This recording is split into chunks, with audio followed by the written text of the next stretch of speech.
बस सुटणार एवढ्यात एक तरुण गायगाईने बसमध्ये शिरला. बसमध्ये फारशी गर्दी नव्हती. हातात गरजेपेक्षा अधिकच्या पिशव्यांनी त्याची तारांबळ उडाली होती. ती थोपविताना त्याने बाजूच्या सीटवर पिशव्यासकट स्वतःला झोकून दिले. त्याच सीटवर अगोदरच बसलेल्या वृद्धाला अडचण होते का याचा जराही विचार न करता स्वतःच्या बाजूला आणि त्या वृद्धाच्या अंगावर जाईल इतपत सीटवरच पिशव्या कोंबल्या. तो वृद्ध अधिकच अंग चोरून निमूटपणे बसून राहिला. इकडे बाजूच्या सीटवर बसून मी तो सगळा प्रकार आतल्या चरफडत पाहत होतो. साधारण तासभराच्या प्रवासानंतर तो तरुण सामानासह एका थांब्यावर उतरून गेला. तो वृद्ध आता थोडा सैल होऊन बसला. झालेल्या त्रासाचा लवलेशही त्या सुरकुतलेल्या चेहऱ्यावर दिसत नव्हता.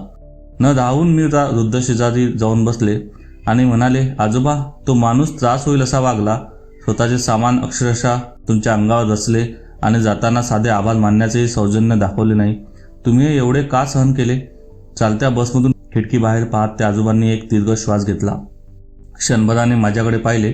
चेहऱ्यावर समाधानाचे स्मित आणि नजरेत तृप्तीचे भाव बोलत होते. हलकेच माझ्याकडे बघत ते बोलू लागले, आपला प्रवास किती घडीचा असतो.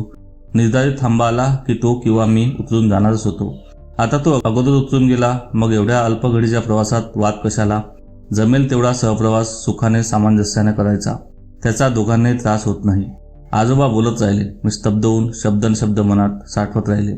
बाळ, जीवनाचा प्रवास देखील असाच करता आला पाहिजे. जीवन असतेच 2 घडीचे. जन्माच्या वेळी वाटल्या जाणाऱ्या मिठाईपासून या प्रवासाची सुरुवात होते आणि श्राद्धाच्या वेळी केलेल्या खिरीवर या मिठाईचा प्रवास संपतो. बस हाच जीवनाचा गोडवा. त्याचं विशेष कधीच लक्षात घेत नाही आपण. बाळ, या दोन्ही वेळी आपण त्या मिठाईचा स्वाद चाखू शकत नाही.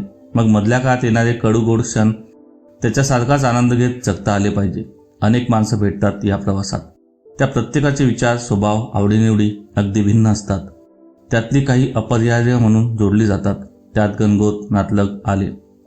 काही कसलीही नाती नसताना सहज भेटली तरी ती मनात घर करणारी माणसं असतात आणि कधी जवळचे म्हणणारे साथ सोडतात. त्यासाठी कारणच हवं असं काही नसतं. साथ देणारी माणसं निराळी. त्यांचा पिंड निराळच असतो. आपण नेहमी लक्षात ठेवावं, अशी साथ देणारी माणसं कारण सांगत नाहीत आणि कारण सांगणारी कधी साथ देत नाहीत. जीवन असं विविध अंगाने समृद्ध होत असतं. ते जेवढं वाटायला येईल तेवढं आनंदानं जगून घ्यावं. म्हणजे कोणी सामानाचे असो की विचारांचे. ओझे लादले तरी त्याचा त्रास होत नाही. आयुष्याच्या या प्रवासात निखळ प्रेम करणारी नाती जोडणं ही एक कला आहे. पण ती नाती टिकून ठेवणं म्हणजे एक साधनाच असते. रस्ता मागे पडत होता. आजोबा कधी माझ्याकडे बघत तर कधी खिडकीतून मागे पळणाऱ्या झाडांकडे. खिडकीतून दिसेल तेवढे आभाळ नजरेच्या कवेत घेत होते. थोडा वेळ स्तब्धतेत गेला. ते कसल्या तरी विचारात गढून गेले असावेत. काय बोलावे म्हणून मी शब्दाला शब्द जोडण्याची धडपड करत होते. त्यांनी पुन्हा बोलायला सुरुवात केली. बघ ना, लहानपणी प्रवासात झाडे पळत असल्याचा भास व्हायचा. पुढे वय वाढत गेलं की सुखाच्या बाबतीतही तेच होतं. वास्तविक दोन्ही तिथंच असतात. फक्त आपण धावत असतो. धावण्याची शर्यत जणू. त्यात कधी कधी धरून ठेवावे असे हात निसटून जातात. लक्षात येतं तेव्हा उशीर झालेला असतो. पण एक मात्र खरं, वपू एका ठिकाणी लिहितात, जीवनात नात्यांची गरज एकट्याला असून चालत नाही. ते दोघांनाही असावी लागते. कारण भाळणं संपल्यावर उरतं ते सांभाळणं. हे सांभाळणं ज्याला जमलं त्याला जीवन जगणं कळलं. असं बोलणं किती वेळ सुरू राहिलं असतं काय माहीत. बसचा शेवटचा थांबा आला. दोघेही खाली उतरलो. 2 पावले चालत पुढे आलो आणि त्यांच्या पायावर डोकं ठेवलं. अचानक झालेल्या प्रकाराने ते क्षणभर गोंधळून गेले. सावरले. दाटल्या स्वरात म्हणाले, अशी नाती आता दुर्मिळ झाली आहेत.